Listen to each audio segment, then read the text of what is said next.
សួស្តីពុកម៉ែបងប្អូនទាំងអស់គ្នាតោះឥឡូវមកទស្សនាម្ហូបថ្មីរបស់នាងខ្ញុំគឺសម្លម្ជូរគ្រឿងសាច់មាន់ថ្ងៃហ្នឹងគឺខ្ញុំមកចែករំលែកសម្លម្ជូរសាច់មាន់អត់មានប្លែកអីបងពុកម៉ែបងប្អូនសម្លម្ជូរគ្រឿងសាច់មាន់យើងគឺស្លដូចតែធម្មតាអញ្ចឹងស្លដូចតែរាល់ដងអញ្ចឹងគ្រាន់ប្លែកអីប្លែកត្រង់គឺខ្ញុំដាក់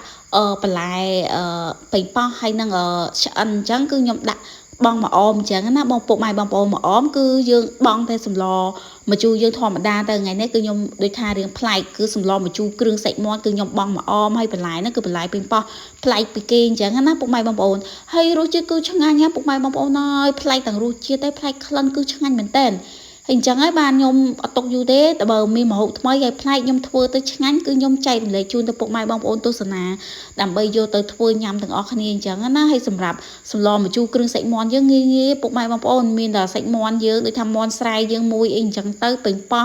ហើយនឹងត្រាប់ពុតញងអញ្ចឹងណាគ្រឿងផ្សំសម្រាប់ម្ជូរគ្រឿងសាច់មាន់យើងគឺងាយទេសម្រាប់ត្រាប់ពុតញងគឺពុកម៉ែបងប្អូនយកទៅ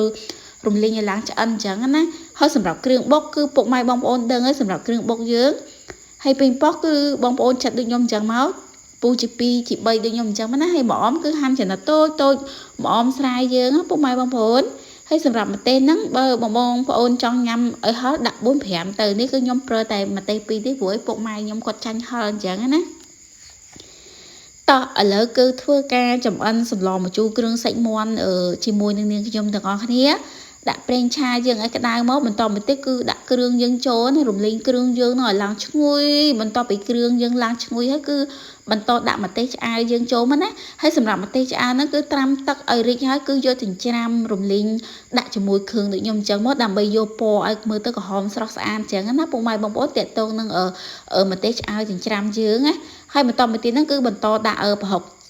ចិញ្ច្រាំយើងចូលមកសម្រាប់ប្រហុកបងដូចថាចូលចិត្តញ៉ាំតិចអត់ចូលចិត្តស្អុយប្រហុកគឺប្រកាត់បន្ថយមកបន្តិចចឹងទៅប៉ុន្តែគឺខ្ញុំចូលចិត្តញ៉ាំចាស់អញ្ចឹងណាព្រោះអីដាក់ដិតទៅគឺសម្លយើងគឺចាប់ជាតិឆ្ងាញ់អញ្ចឹងណាពុកម៉ែបងប្អូនហើយបន្តមកទៀតហ្នឹងបន្ទាប់ពីរំលែងគ្រឿងយើងអីឡើងឈ្ងុយរួចរាល់អស់ហើយគឺបន្តដាក់សាច់មាន់យើងចូលមកបើបន្តមកទៀតហ្នឹងគឺរំលែងសាច់មាន់នៃគ្រឿងយើងឲ្យចូលជាតិគ្នាឲ្យឈ្ងុយអញ្ចឹងហើយគឺបន្តថែមគ្រឿងជាបន្តទៀតណាពុកម៉ែបងប្អូនខ្ញុំបានដាក់ស្ករត្នោតកន្លះស្លាបព្រាបាយប៊ីចេងចុងស្លាបព្រាបាយបន្តិចអីចឹងណាម្សៅស៊ុបកន្លះស្លាបព្រាបាយ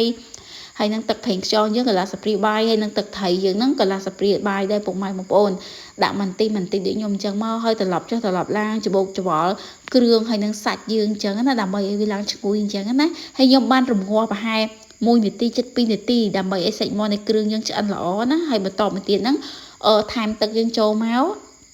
ហើយសម្រាប់ទឹកហ្នឹងគឺពុកម៉ែបងប្អូនដាក់ប៉ាន់ស្មានទៅឲ្យស្មើទឹកស្មើកាក់អញ្ចឹងណាបានឆ្ងាញ់ពុកម៉ែបងប្អូនកុំដាក់រាវអត់សូវឆ្ងាញ់ទេហើយខ្ញុំបានគ្របរងាស់ប្រហែល